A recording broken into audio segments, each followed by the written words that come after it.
वडोदरा महानगर पालिका की बड़ी कचहरी पर आज स्थायी समिति की बैठक मिली थी। स्थायी समिति के चेयरमैन डॉक्टर शीतल मिस्त्री की अगुवाई में इस बैठक का आयोजन हुआ था। बैठक के तहत 23 जितने कार्यों को चर्चा के लिए लिया गया था। तब बैठक के अंत में चर्चा करने के बाद 21 कार्यों को मंजूरी दी गई थी। आपको बता दें कि आज की स्थायी समिति की बैठक में ड्रेनेज प्रोजेक्ट शाखा, बरसाती ड्रेनेज शाखा, बिल्डिंग प्रोजेक्ट शाखा जैसे विभिन्न मुद्दों पर चर्चाएं की गई थी। 23 कार्यों पर चर्चाएं हुई थी। 23 कार्यों को एजेंडा पर रखा गया था और चर्चा के अंत में 21 कार्यों को मंजूरी दी गई थी। तब इस बारे में स्थायी समिति के चेयरमैन डॉक्टर शीतल मिस्त्री ने ज्यादा जानकारी दी। टोटल 23 જેટલી પ્રપોઝલ ચડાવવામાં આવી હતી, જેમાંથી 2 મુલતવી રાખવામાં આવી છે અને 21 મંજૂર કરવામાં આવી છે। એકાદ બેમાં નાના મોટા ફેરફાર કરવામાં આવ્યા છે।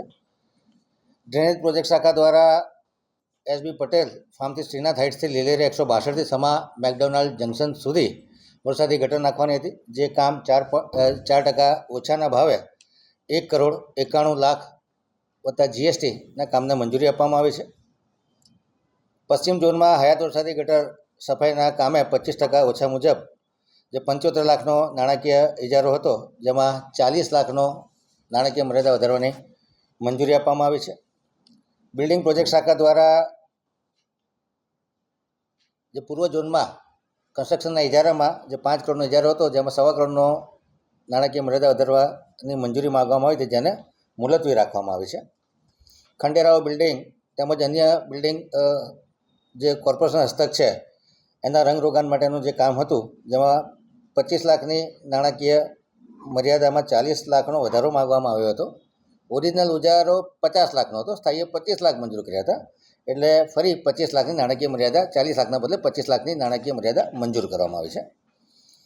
પાણી પુરવઠા શાખા દ્વારા આજવા સરોવર તેમજ ઉપરવાસમાં આવેલા દરવાજા તથા વેસ્ટ વેર ખાતે પાણીનો ડિસ્ચાર્જ વેલોસિટી વોલ્યુમ માપવા માટે જે જીઓલક્સ કંપનીના 13 જેટલા રડાર સ્ટેશન સ્થાપવાના છે, એ કામને મંજૂરી આપવામાં આવી છે। તથા 5 જગ્યાએ એન્ડ્રેસ હોસર કંપનીના હાઇડ્રોસ્ટેટિક પીઝોમીટરના કામને મંજૂરી આપવામાં આવી છે, જેથી પૂર વખતે કેટલું પાણીનો જથ્થો વહી રહ્યો છે એનો આપણને અંદાજ આવે।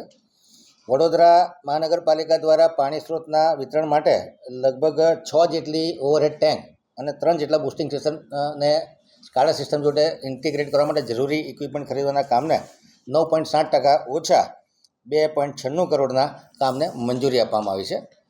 ઇલેક્ટ્રિકલ મિકેનિકલ પાણી પુરવઠા શાખા દ્વારા 50 MLD ધોળકા વોટર ટ્રીટમેન્ટ પ્લાન્ટના ઓએનડેમને મંજૂરી આપવામાં આવી છે। 5 વર્ષ માટેનું ઓએનડેમ છે, 16.25% ઓછાના ભાવપત્રકવાળું છે।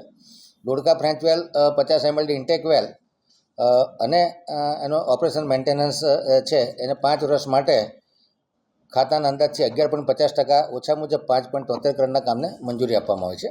हमसे जुड़े रहने के लिए हमारे YouTube चैनल को सब्सक्राइब करें और नई वीडियो की नोटिफिकेशन के लिए बेल आइकॉन को दबाएं।